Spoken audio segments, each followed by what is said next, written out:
अस्सलाम वालेकुम नाजरीन, आप देख रहे हैं JN न्यूज़ और मैं हूं आपकी होस्ट रुबीना चौधरी।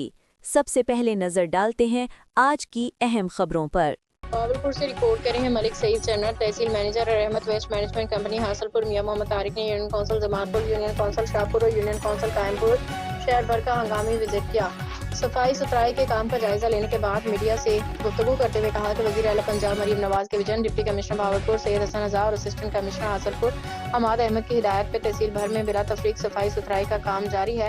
इसके अलावा उन्होंने शहरियों से मुलाकात भी की। कायमपुर के सफाई सुथराई के काम के बारे में पूछा। शहरियों ने साफ सुथरा पंजाब प्रोग्राम शुरू करने पे वज़ीर आला मरीम नवाज शरीफ का शुक्रिया अदा किया और रहमत वेस्ट मैनेजमेंट कंपनी के तहसील मैनेजर मियां मोहम्मद तारिक और उनकी पूरी टीम को खराज तहसीन पेश किया, और जिसकी वजह से शहर में उनकी कारकर्दगी खुश हुए हैं। शहरियों ने वज़ीर आला पंजाब मरीम नवाज सुथरा पंजाब प्रोग्राम की पूरी टीम को ढेरों दुआएं दी। इस प्रोग्राम से आम शहरियों को भी फ़ायदा मिला। इस मौका पर असिस्टेंट मैनेजर मोहम्मद रिजवान तुतला, ऑपरेशन मैनेजर मोहम्मद आसफ भी मौजूद थे।